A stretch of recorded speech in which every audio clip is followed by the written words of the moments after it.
Lido est un maillot de bain une pièce qui existe aussi en 2 pièces qui rallie 2 inspirations. Un côté un peu grec antique avec les bretelles asymétriques et un esprit corsé avec les découpes sur le ventre. C'est un maillot sexy tout en étant couvrant au niveau de la poitrine dans lequel on peut se sentir à l'aise. Le maintien est plutôt correct grâce aux bretelles qui sont larges malgré qu'elles soient asymétriques et également grâce aux franges sur lesquelles on peut jouer selon la taille de notre poitrine. Sachez tout de même que le maintien ne convient pas à partir d'une poitrine en bonnet E. Tout dépend évidemment de vos habitudes de maintien et de ce que vous aimez. Le modèle est assez échancré mais vous pouvez modifier ça grâce au livret. Je vous conseille d'avoir au minimum un niveau intermédiaire pour le coudre, après vous pouvez toujours regarder cette vidéo et en juger. La durée du montage sans la découpe, c'est environ 3 à 5 heures selon votre expérience. Le maillot de bain va d'une taille 32 à une taille 54. Hello, bienvenue dans cette vidéo. Alors je me présente, je m'appelle Myriam, je suis créatrice de la marque de patrons Belen Paris. Je propose des patrons qui vont du 32 jusqu'au 50 selon les patrons. Donc si vous demandez le style de patron que je propose, si vous faites de la couture, je propose du prêt-à-porter féminin. Et si l'on me demandait de décrire le style de mes patrons, je dirais sexy, moderne et élégant. Aujourd'hui, je sors un peu de ma zone de confort puisque je vous propose une collection de maillots de bain. C'est une collection de 6 maillots de bain différents. Il va y avoir 3 2 pièces et 3 1 pièce. Et en fait, c'est des 1 pièce qui sont déclinées en 2 pièces, etc. Donc on va en avoir 3 qui vont être déclinables soit en 1 pièce, soit en 3 pièces. Donc on peut faire jusqu'à 6 maillots de bain différents. Aujourd'hui, on va voir le montage de l'un d'entre eux. Donc nous on va voir que l'un des 2 montages puisque je peux pas vous proposer non plus tous les montages de toutes les versions. Et donc pour toutes ces variations, le prix est le même. Donc pour ce projet, je me suis fait accompagner de 2 modélistes parce que c'est pas du tout ma spécialité. Moi je fais plutôt du prêt-à-porter féminin et donc pour ce projet-là, je me suis fait accompagner et ça fait à peu près 6 mois que je bosse dessus. Donc j'ai commencé à créer des maillots de bain, à dessiner, à tester moi-même comment les coudre, etc. Donc ça fait plus de 6 mois que je suis sur ce projet. Je suis vraiment très excitée et j'espère que ça va vous plaire. Donc si jamais vous voulez coudre le maillot de bain qui va suivre, sachez que vous avez 3 produits qui peuvent vous intéresser. D'une part, vous avez le PDF du patron, si jamais vous êtes intéressé par ce maillot de bain là et que vous avez déjà pas mal de fournitures ou de quoi les trouver par vous-même. Et aussi si vous êtes à l'étranger, peut-être que ce sera plus pratique parce que le coffret ne sera pas disponible partout dans le monde. Et ensuite, vous allez avoir aussi un pack avec les 3 maillots de bain différents. Donc ça c'est si jamais ils vous plaisent tous et vous avez envie de tous vous les coudre pour cet été. Donc ça fait 3 maillots de bain, mais en fait en réalité vous en avez 6 puisque chaque 1 pièce ou chaque 2 pièces est décliné en 1 pièce ou en 2 pièces. Ensuite, la troisième option et qui est je pense la meilleure, mais ça dépend aussi de vos goûts et de où vous êtes situé du coup. Si vous êtes situé à l'étranger, ce sera un peu plus compliqué parce que je livre que dans certains pays. Je vous mets la liste d'ailleurs en commentaire des pays dans lesquels je livre. Je propose un coffret. Dans ces coffrets, vous avez le choix entre 4 tissus différents. Alors, vous avez pour le 1 pièce, vous avez que le tissu qui est mat, vous n'avez pas de tissu pailleté parce qu'il n'est pas bi-stretch et pour une pièce, il faut qu'il soit bi-stretch. Donc vous avez le choix entre la couleur verte et la couleur marron. Et ensuite, vous avez le choix, si jamais vous cousez le 2 pièces, entre le pailleté rouille et le pailleté framboise. Donc dans le coffret, vous avez vraiment tout le nécessaire pour coudre à la maison votre maillot de bain. Vous avez la bobine, vous avez vraiment tout. Donc vous pourrez directement passer à l'attaque. Je vous dirai de toute façon le matériel que moi je n'inclus pas dans le coffret par la suite. Ce qui est cool avec le coffret, c'est que vous n'avez pas à courir à droite, à gauche pour aller chercher de la laminette. Vous avez vraiment tout sous vos mains et vous pouvez commencer déjà à coudre. Et surtout ça vous permet de ne pas vous retrouver avec 30 € de livraison parce que vous avez dû prendre ça sur un site, prendre ça sur un autre site, etc. Et aussi, finalement, vous avez des matières qui ont été testées et approuvées par mes soins puisque j'ai testé toutes les matières et j'ai même nagé avec pendant mes vacances. Donc si ça vous intéresse, le coffret il est disponible en précommande du 20 avril au 15 mai 2023.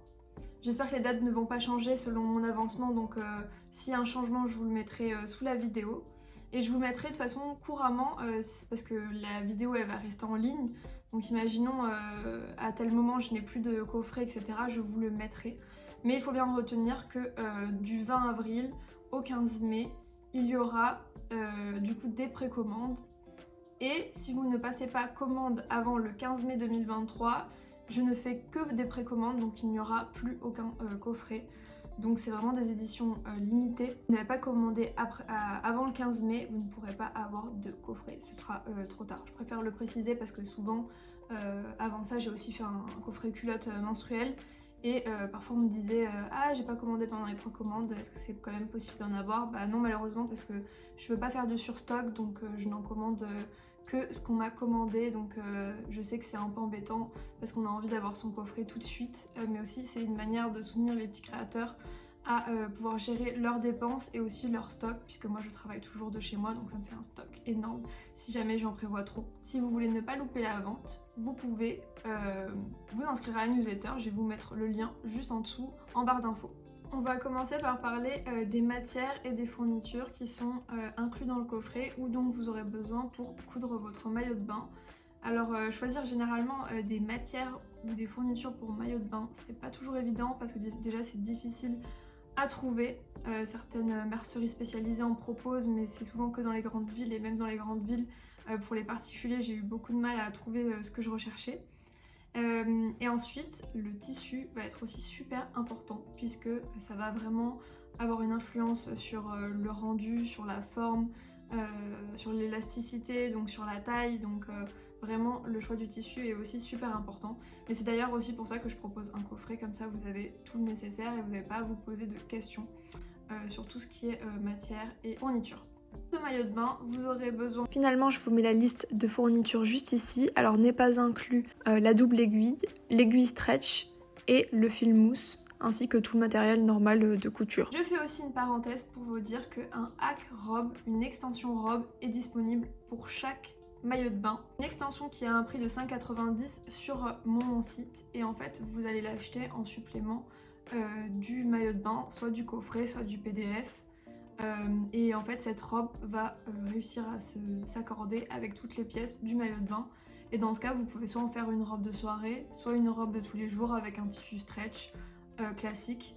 Je crois que les fournitures c'est à peu près la même chose que les maillots de bain, je suis sûre, les fournitures c'est la même chose que les maillots de bain selon le maillot de bain que vous allez coudre, et ensuite il vous faudra 2,20 m de tissu selon la robe, mais donc ça je vous le mettrai aussi en barre d'infos. Maintenant, je vais vous montrer chacune des matières du coffret. Alors tout d'abord, on a ce tissu pailleté en rouille. On ne peut coudre qu'un 2 pièces avec parce qu'il n'est pas bi-extensible. Et il faut savoir aussi qu'il n'est pas adapté pour les eaux chlorées. Pour vous baigner avec ce tissu, évitez toutes les eaux qui ont été traitées chimiquement. Voici la coloris framboise. Vous voyez, l'intérieur est noir et lisse, ce qui fait que le tissu ne va pas gratter à l'intérieur. Je le déconseille cependant aux peaux très sensibles, alors j'ai eu aucun retour comme quoi il grattait. Mais j'ai eu quand même une personne qui m'a dit que ça la grattait parce qu'elle avait des cicatrices à ce niveau-là, donc faites attention. Alors voici la doublure que je propose à l'intérieur du coffret. Alors moi ce n'est pas de la doublure mousse, ça s'appelle du pitch. Il s'agit d'un mélange de polyamide et de lycra. Il a une meilleure couvrance et va avoir tendance à moins se déchirer que la doublure mousse avec le temps.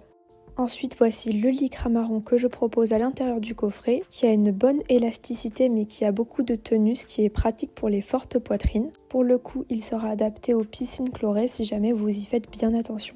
Il s'agit d'un tissu italien. Voici un cache-armature ou aussi un protège-armature. Alors il y en a des différents de différentes qualités, mais souvent il y a une partie douce et une partie un peu moins douce. Donc la partie douce sera contre la peau. Le cache-armature, en fait, c'est une bande qui forme une coulisse où l'on va placer l'armature pour ne pas la sentir contre la peau. Il faut aussi une bobine de fil, de la laminette, de préférence pas transparente parce qu'elle n'est pas très solide. La laminette, c'est un élastique en caoutchouc ou en plastique qui va permettre une meilleure tenue et maintien du tissu contre la peau. Il ne doit jamais être contre la peau, mais se trouver entre deux couches de tissu. Nous avons notre fermoir dont l'ouverture est de 30 mm. Celui du coffret sera noir. Ensuite, il vous faudra des aiguilles pour machine à coudre, donc soit des microtex, soit des stretch, soit des ultra stretch. Et je vous conseille d'avoir plusieurs tailles entre 60 et 80. Le mieux, c'est quand même des ultra stretch. Et ensuite, il vous faut des twin stretch avec une largeur de 4 pour les aiguilles et de 75 d'épaisseur. Il faut bien qu'elles soient stretch. C'est ce qui va servir pour faire les surpiqûres. Vous pouvez toujours utiliser le point zigzag. Pour le maillot de bain Banaway, il va vous falloir des embouts décoratifs pour faire la finition des liens. 4 pour le 1 pièce et 8 pour le 2 Je pièces. fais un petit point sur tout ce qui est adaptation et modification, ainsi que comment être sûr qu'on choisit la bonne taille. Alors déjà, premièrement, par rapport aux adaptations, je propose toujours des adaptations dans mes livrets. Je ne vais pas mettre ces adaptations en vidéo parce que je n'ai pas envie de l'alourdir, mais sachez que vous pouvez retrouver dans mon livret des explications pour modifier votre maillot de bain. Alors à première vue, je pense qu'il y aura des explications pour agrandir le bonnet de Banawe. Vous pourrez retrouver notamment dans les adaptations une explication de comment diminuer l'échancrure au niveau du maillot de bain. C'est-à-dire que là, le maillot de bain est très échancré, parce que moi c'est ce que j'aime que ça soit un peu taille haute pour justement faire des plus longues jambes, je trouve ça plus joli. Mais si jamais vous trouvez ça trop, vous pouvez tout à fait modifier le patron, c'est hyper facile et j'ai les explications qui sont dans le livret. Donc maintenant on va passer au conseil tissu. Cette partie peut vous intéresser si vous n'avez pas le coffret ou si vous avez commandé le coffret mais que vous souhaitez par la suite refaire une version. Ce sera forcément intéressant d'avoir des conseils sur les matières. Alors la matière c'est quelque chose qui est assez délicat en swimwear parce que ça va forcément impacter la taille, le rendu, etc. Donc c'est hyper important de choisir un tissu qui est adapté pour le patron. Et pour ce patron-là, c'est une élasticité moyenne d'environ 20% qui va être préconisée. Donc il va falloir changer votre taille si jamais vous avez une élasticité différente, mais ça on le verra dans un second temps. Je vous expliquerai juste après comment vous allez faire pour modifier votre taille selon l'élasticité. Un calcul pour que vous puissiez savoir quelle élasticité est votre tissu et quelle taille choisir en fonction. Le tissu doit être assez épais et pas trop mou si vous voulez qu'il soit qualitatif. Une exception c'est le tissu à paillettes, il sera forcément un petit peu mou et assez léger, même un petit peu transparent. Ensuite il faut que votre tissu soit avec de l'élastane, aussi appelé spandex ou lycra. Mais lycra c'est la forme commerciale. L'avantage du lycra c'est qu'il peut s'étirer sans jamais se déformer. Le tissu il doit être bi-extensible si vous choisissez un 1 pièce. Il peut être extensible seulement dans un sens si jamais vous faites un 2 pièces. Mais faites attention quand même à ce qu'il soit quand même bien extensible pour pouvoir l'enfiler et le désenfiler. Et ensuite il ne doit pas être trop transparent même si on le double. Enfin il doit être résistant au chlore, à l'eau et au sel. Donc maintenant la prochaine étape ça va être de choisir notre taille. Et avant de choisir notre taille c'est très important, on va devoir prendre soigneusement nos mesures. Donc je vais juste vous montrer comment faire pour prendre vos mesures et pour choisir votre taille. Vous prenez un mètre ruban et on va prendre nos mesures. Je vais vous montrer justement comment faire. Alors au niveau de la tenue, moi j'ai mis quelque chose de couvrant pour la vidéo. Choisissez un soutien-gorge qui vous apporte un petit peu de maintien si vous avez une forte poitrine pour pouvoir prendre correctement votre tour de sous-poitrine. Donc quand on va prendre nos mesures, on va prendre 2 mesures très importantes pour le bonnet. Alors ça va pas être très grave au niveau du maillot de bain de Banawe et Nido.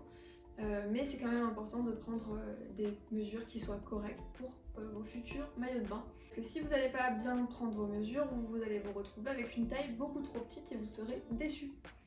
Donc je vais commencer par prendre ce qu'il y a de plus facile, c'est généralement la taille. C'est le plus fin au niveau de votre buste. Donc généralement c'est quelques centimètres au-dessus du nombril. Et vous n'allez pas serrer. Bon, le mieux c'est d'être devant un miroir parce que sinon c'est un peu embêtant. Et je suis à 65 cm. Donc je vais noter 65. Pour le tour de hanche, vous allez faire pareil, vous allez vous placer au plus fort du bassin, au plus fort des fesses, parallèle au sol et sans serrer. Ensuite je vais prendre mon tour de poitrine. Mon tour de poitrine on le prend bien au milieu du haut. On regarde dans le miroir si on n'est pas comme ça ou voilà, on essaye d'être bien droit. Donc moi je le fais sans miroir donc c'est un peu compliqué, mais vous avez compris le concept. Et vous allez prendre vraiment au saillant poitrine, c'est-à-dire que vous allez passer sur le téton. N'hésitez pas à inspirer pour être sûr que vous n'avez pas trop serré. Et donc là je prends ma mesure, moi je suis à 87. Ensuite la deuxième mesure vraiment très importante, on va prendre nos tours de sous-poitrine. Et donc notre tour de sous-poitrine, pareil, on vérifie qu'on est bien droit ici. Donc moi je peux pas trop regarder, mais bon, je vais essayer de retrouver les mêmes valeurs que je prends habituellement. Généralement, c'est pas beaucoup plus que la taille. Ça doit être peut-être 5 cm maximum de plus que la taille. Donc... Et là, on va vraiment se placer sous la poitrine.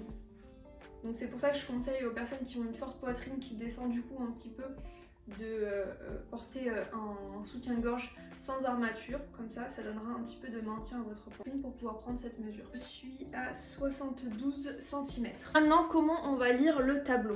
C'est assez délicat de choisir sa taille lorsqu'on parle de maillot de bain parce que la taille dépend vraiment de l'élasticité du tissu et de sa tenue. C'est pour ça que je propose aussi 2 coffrets avec 2 tissus que j'ai moi-même testés. Ainsi, je connais leur élasticité respective et mon tableau des tailles est construit en fonction de cette dernière. Dans le coffret, vous avez 2 maillots de bain afin de faire un premier prototype pour vous entraîner et tester la taille avec la matière finale. Contrairement à du chêne et trame, je vous conseille vraiment de faire toutes les finitions comme le modèle final. Maintenant que vous avez vos mesures, vous pouvez les comparer à ces tableaux pour choisir votre taille. Myriam fait un tour de poitrine de 87 cm, elle doit donc choisir la taille 36. Elle fait 96 cm de tour de bassin et doit choisir la taille 36 en bas également. Estelle fait 121 cm de tour de poitrine, elle doit choisir la taille 54. Elle fait 124 cm de tour de bassin et doit choisir la taille 52. Si jamais vous êtes entre plusieurs tailles, rejoignez les différents tracés entre eux. Entre chaque taille, il y a une évolution en plus au niveau du tour de taille, du tour de poitrine et du tour de hanche. Cependant, les bonnets aussi évoluent. C'est-à-dire que si jamais vous faites un 46 mais que vous faites un bonnet A, les bonnets risquent d'être beaucoup trop grands. De même, si vous faites un 36 mais un bonnet F, vous allez avoir des bonnets qui seront beaucoup trop petits. Pour solutionner ce problème, vous allez prendre 2 à 3 tailles de différence juste pour les bonnets. Par exemple, si vous faites un 50 et un bonnet A, restez sur le 50 au niveau des côtés, mais choisissez 2 à 3 tailles du dessous pour les contours soulignés ci-contre, entre 44 et 46 par exemple. Il y aura beaucoup moins d'ampleur et de fronce au niveau du bonnet. Si jamais vous faites un bonnet F mais vous faites un 36, restez sur le 36 au niveau des côtés, mais choisissez 2 à 3 tailles au-dessus cette fois. 40 ou 42. De toute façon, c'est le prototype qui va venir finalement valider votre décision au niveau du bonnet. Vous avez aussi la possibilité de réduire ou augmenter la profondeur de bonnet si cela ne suffit pas. Retrouvez les schémas dans la partie adaptation du livret. Maintenant que vous avez votre taille, si jamais vous avez pris le patron PDF, vous allez avoir besoin de calculer l'élasticité de votre tissu parce que si votre élasticité ne correspond pas à mon patronage, il va falloir sous-tailler ou surtailler votre taille. Pour calculer ce pourcentage d'élasticité, découpez un carré de 10 cm de votre matière. En déposant le tissu sur une règle, étirez ce tissu dans la largeur, sens contraire au droit fil, sans trop forcer et abîmer le tissu. Et voyez à quelle taille il arrive. Par exemple 13 cm. Ensuite, il y a un petit calcul à faire pour les amateurs de calcul. Donc par exemple, vous avez X, ce sera la nouvelle mesure. Vous allez faire X moins 10 fois 10. Ce sera le taux d'élasticité du tissu. Donc si par exemple c'est 13 cm, donc vous allez faire 13 moins 10 fois 10, ça fait 30% d'élasticité. Donc moi, dans mon exemple, on est, il me semble, à 20 cm d'élasticité sur ce tissu-là. Donc 10 à 15% surtaillé d'une taille, 20-25% la taille habituelle, 30-35% sous-taillé d'une taille, plus de 40% sous-taillé de 2 tailles, mais je vous déconseille de toute façon d'avoir une matière aussi extensible. Essayez de rester autour de 15% à 30% maximum. Après avoir fait tout ça, vous allez imprimer votre patron et décalquer votre taille. Donc pour ça, le plan d'impression est dans le livret, je vais pas trop rentrer dans les détails. Si jamais vous savez pas comment imprimer un patron en A4, n'hésitez pas à regarder une vidéo sur YouTube comment imprimer un patron en A4. Il faut penser à bien vérifier notre petit carré d'impression de 5 sur 5, découper les marges et assembler les pages en suivant les schémas. On passe ensuite à l'étape de la coupe du tissu. Alors c'est une étape très importante. Il est capital de suivre le droit fil du tissu, c'est-à-dire que la flèche qu'il y a sur tous les patrons doit être parallèle au droit fil. Et le droit fil, comment le reconnaître? C'est le bord qui est vraiment très net sur le tissu et qui est généralement un tout petit peu plus foncé. Si jamais vous ne le reconnaissez pas, c'est facile, il suffit de connaître la taille de votre lèse, par exemple 155 cm, donc moi dans le coffret c'est 150, et vous allez mesurer le bord qui fait 150 cm et vous allez savoir du coup que c'est l'autre bord. Le droit fil sera donc la bordure qui ne fait pas 150 cm. Dans un premier temps, vous allez recopier le symétrique des pièces qui sont au pli pour qu'elles ne soient plus au pli. Ça permet d'économiser beaucoup de tissu. Les pièces qui sont ainsi x1 au pli tissu deviennent x1 tissu. Et celles x2 au pli tissu deviennent x2 tissu. Puis découpez vos pièces selon les indications du patron et des plans de coupe inclus dans le livret. Maintenant, on va voir les points à utiliser. On va commencer par la double aiguille. Installez votre bobine de fil habituelle. Puis installez votre aiguille double comme une aiguille normale. Je vous ai donné la référence précédemment dans la vidéo. Enfilez votre fil dans l'aiguille de gauche.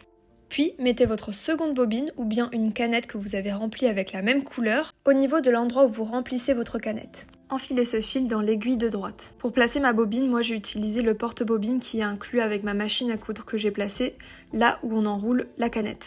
On se met sur un point droit normal. Et puis on peut faire déjà un premier test tissu. Testez toujours vos finitions sur une chute de tissu avant de coudre votre maillot de bain. Voilà le résultat qui est impeccable et le tissu est resté extensible. Vous avez 2 points côte à côte, puis derrière un point zigzag. Comme d'habitude, vous faites des points d'arrêt au début et à la fin. Contrairement à la double aiguille qui va servir à surpiquer, notre surjeteuse elle va nous servir à assembler, à surjeter 2 pièces de tissu ensemble. Je mets bien 4 cônes de fil, je descends un peu la tension de mon fil supérieur. Je crois que j'avais mis la tension des fils à 3. Toutes les surjeteuses sont différentes, donc n'hésitez pas à regarder votre manuel d'utilisation. Normalement, il devrait vous dire quels sont les réglages à faire lorsque vous surjetez des tissus extensibles. Le couteau est bien levé et pareil, je fais un test sur une chute de tissu avant de démarrer ma couture. Donc maintenant, on va passer au point à la machine. Si vous n'avez pas de surjeteuse pour assembler, vous allez utiliser le point ZZ ou le point zigzag. Rassurez-vous, toutes les machines à coudre en ont un. Si vous utilisez un point droit, vous êtes sûr que les coutures vont casser en un seul usage. Changez le point de votre machine et mettez le point ZZ. Faites un test sur une chute de tissu et choisissez une largeur d'environ 5 mm alors que la longueur sera d'environ 4 mm. Mais faites des tests, vous êtes libre d'utiliser vos propres réglages, il faut juste respecter la marge de couture qui va être de 6 mm. Là vous voyez, c'est l'occasion de vous montrer que ça va pas, mon tissu gondole. Ça veut probablement dire que ma tension est trop élevée, il faut que je la baisse. Faites des tests jusqu'à ce que ce soit réussi. Je ne l'ai pas fait ici, mais il faut aussi que vous fassiez des tests avec l'épaisseur de laminette en plus.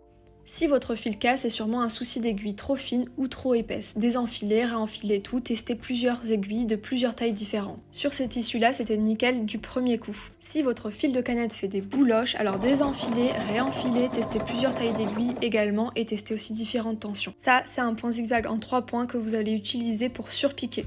Pour surpiquer, vous pouvez aussi utiliser votre fameux point ZZ normal, si jamais vous n'avez pas de double aiguille. Pour surpiquer, généralement, vous allez baisser la largeur et la longueur du point pour que ce soit plus discret, en comparaison avec l'assemblage. Si votre machine ne passe pas les épaisseurs au démarrage, laissez dépasser 2 fils de canette et de bobines d'environ 10 cm avant de coudre. Lorsque vous démarrez votre couture, tirez légèrement sur ces 2 fils pour passer les épaisseurs du début.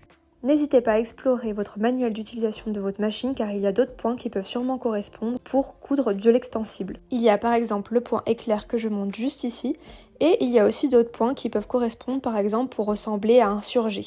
Le point droit quant à lui ne servira seulement sur des coutures qui n'ont besoin d'aucune élasticité, par exemple la coulisse pour faire passer une bretelle, ou bien le cache-armature. Pour cette première étape, nous allons préparer le devant. Endroit contre endroit, assembler au surjet les pièces devant du maillot de bain tissu. Faites attention de ne pas vous mélanger dans le sens des pièces. Pour cela, placez-les devant vous comme si elles étaient cousues, puis là, vous pouvez les retourner une fois que vous êtes satisfaite du placement. Que le placement est correct entre autres. Puis vous allez surjeter toutes ces pièces à la surjeteuse sans la binette. Si jamais vous n'avez pas de surjeteuse, vous faites ce point au point zigzag, à la machine à coudre. Je n'ai pas de réglage spécifique pour la surjeteuse, j'ai juste baissé la tension du boucleur supérieur.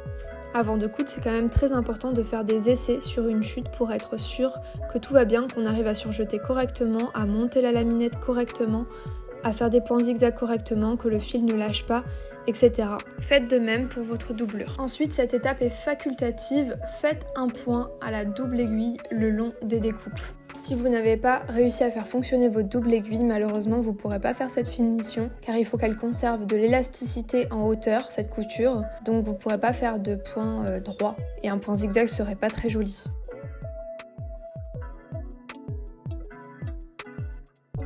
C'est le moment de préparer les bonnets et la bretelle dos. Pour cela, placez les pièces bonnet poitrine endroit contre endroit, doublure contre tissu. faites de même avec votre bretelle dos. Surjetez ou surfilez avec un point zigzag avec de la laminette. Pour une fois, je vais vous montrer du coup avec la machine à coudre. Donc j'ai mis mon point A5, puis j'ai piqué à 1 mm, ce qui fait du coup une marge de couture de 6 mm, donc on est bon. Et je maintiens bien ensemble mes deux épaisseurs qui sont épinglées, elles sont bien bord à bord et la laminette est vraiment positionnée au bord, elle est de 6 mm, donc il ne faut pas qu'elle soit positionnée loin du bord. Sur cette étape, si votre fil casse, n'hésitez pas, généralement c'est un problème d'aiguille, réenfilez votre machine, changez d'aiguille, testez avec une aiguille plus épaisse ou bien plus fine. Moi ce qui a réglé le souci c'est de mettre une aiguille de 90. Et voilà le résultat, je vais venir faire pareil sur toutes les coutures, mais comme j'adore ma surjeteuse, je vais faire les autres coutures à la surjeteuse. Donc là, la tension est vraiment légère, voire inexistante sur la laminette, sur toutes ces étapes. Pareil, à la surjeteuse, elle doit être au bord, essayez de ne pas la découper. Bon, on n'est pas parfait, donc moi j'avoue, j'en ai découpé un peu à certains moments. Mais soyez plus patiente que moi et prenez le temps de bien la replacer. Je fais comme ça toutes les coutures que j'ai épinglées au préalable. Si jamais vous vous posez la question, il ne faut pas prédécouper la laminette, vous la laissez sur votre petit rouleau, enfin vos petits tas de laminette et vous la déroulez au fur et à mesure des coutures, mais ne la prédécoupez pas parce que vous risquez de perdre des précieux centimètres. Une fois que c'est fait, vous retournez la bretelle dos, vous retournez les bonnets et puis vous allez les surpiquer. Ça se fait soit à la double aiguille, soit avec un point ZZ. Ce que je fais pour la bretelle dos, c'est que je vais venir ouvrir la marge de couture directement sous ma machine en faisant coulisser la doublure vers l'envers pour pas qu'elle soit visible sur l'endroit. Faites attention de ne pas bloquer du tissu dans votre surpiqûre. Pour les bonnets, comme elles sont un peu découpées en biais, c'est une étape un petit peu plus difficile, donc je vous conseille vraiment d'épingler. Moi là j'ai pas épinglé, mais j'aurais dû. C'est quand même mieux parce qu'en fait c'est en arrondi et puis en plus c'est en biais, donc vous risquez d'avoir une surpiqûre qui va faire des gondoles et c'est pas très très joli. Donc moi j'ai pas épinglé là sur la vidéo, mais faites-le avant de passer sous la machine à coudre. Le faites pas directement sous votre machine à coudre. Ensuite la prochaine étape ça va être de coudre les côtés et l'entrejambe. Donc là je le fais sur ma doublure, je vais surjeter sans laminette ou surfiler avec un point zigzag.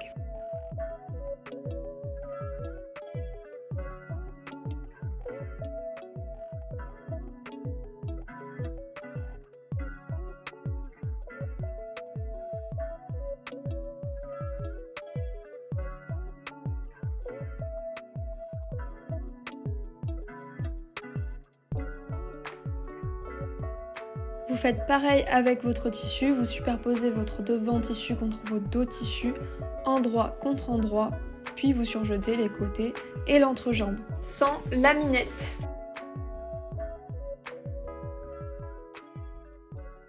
Une fois que c'est fait, vous allez coudre le haut du maillot. Pour cela, je vais placer la bretelle dos endroit contre le repère du dos. Ce que j'ai fait avant, c'est que j'ai placé mes bonnets pour être sûr que j'allais coudre la bretelle du bon côté. Donc voilà, vérifiez bien, il vaut mieux vérifier 2 fois qu'une. Donc voilà, j'épingle bien ma bretelle endroit contre endroit au niveau des crans du dos et puis je vais la maintenir avec des épingles.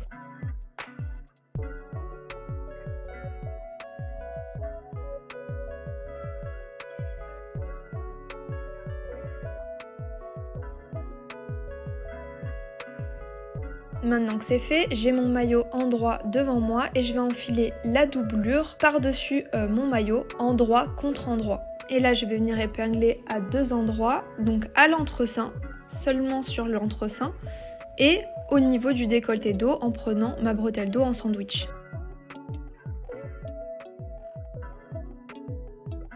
Il y a aussi une petite partie du devant qui est prise dans cette couture, on fait bien concorder les coutures côté.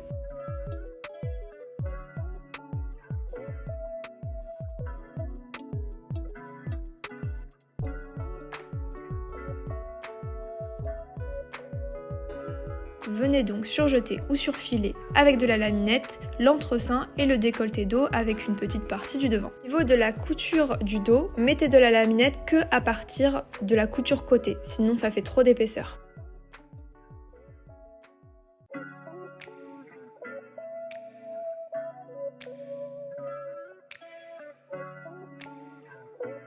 Je vais venir retourner par l'entrejambe et re-rentrer la doublure à l'intérieur de mon maillot de bain tissu.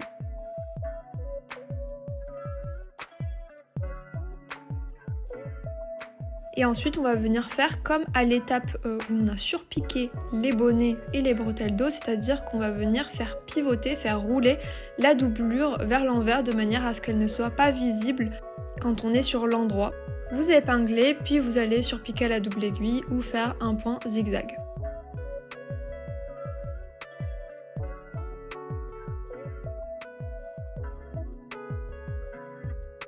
Pour la prochaine étape, je vais venir passer des fils de fronce en bas des bonnets, puis dans les épaules des bonnets.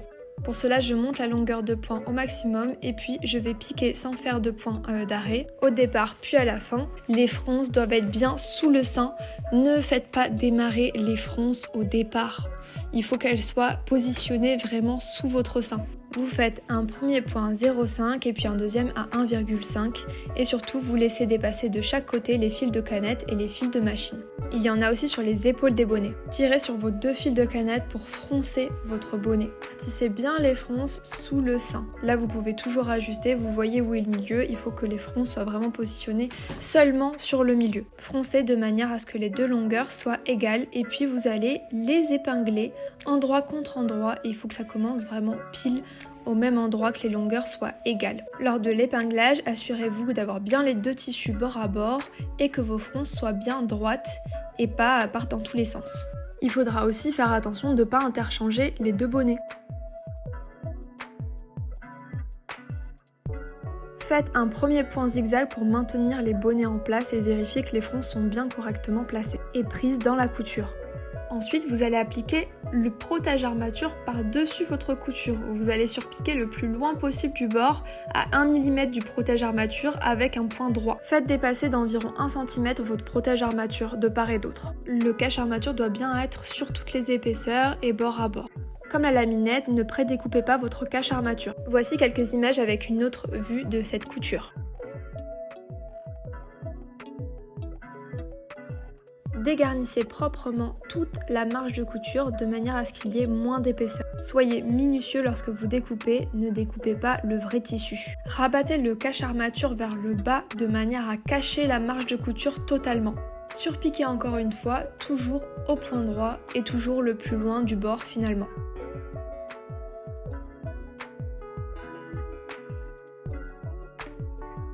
Dégarnissez également ce qui dépasse de cache armature. Cette étape est très délicate, il va falloir coudre très droit parce que cette couture se voit sur l'endroit. Si vous n'avez pas assez dégarni ou vous êtes parti dans tous les sens sous la machine, ça va se voir. Je vous conseille aussi lorsque vous dégarnissez de bien ouvrir la marge de couture pour pas qu'il y ait du surplis de tissu qui se coince lorsque vous allez coudre cette étape. Lors des étapes des caches armature, nous sommes bien en point droit. Enfin, endroit contre endroit, surjetez votre bretelle d'eau contre vos épaules devant en mettant bien les 2 épaules devant côte à côte sans faire passer l'une sous l'autre. Vous avez normalement froncé vos épaules devant et elles doivent faire pile la bretelle d'eau. Sinon, ajustez le fronçage. Retournez sur l'endroit pour vérifier que vos épaules sont placées correctement. Personnellement, je n'ai pas fait attention, vous allez voir le résultat final. En fait, j'ai une bretelle qui passe sous l'autre. Mais bon, je trouve ça finalement joli, donc à vous de voir, vous verrez le résultat. C'est la dernière étape, faites la finition des cuisses. Pour cela, surjetez les 2 épaisseurs tissu et doublure aux cuisses avec de la laminette à l'intérieur du maillot, c'est-à-dire côté doublure. Avant ça, j'épingle pour être sûr que les tissus soient bien bord à bord.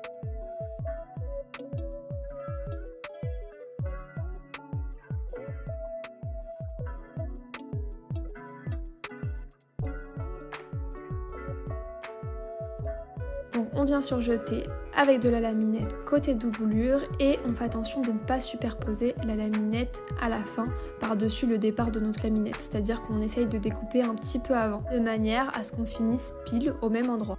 Dans toutes les étapes de couture de la vidéo, la tension de la laminette reste la même, c'est-à-dire qu'elle est très faible, voire inexistante. Pliez ensuite la marge surjetée vers l'envers, de manière à ce qu'elle ne soit plus visible sur l'endroit, puis vous surpiquez à la double aiguille ou alors avec un point zigzag. Comme vous avez piqué la laminette côté doublure, elle ne devrait pas être visible lorsque vous avez fini votre dernière étape. Je vous remonte quelques images ici avec la version de Claire, qui est l'une de mes testeuses.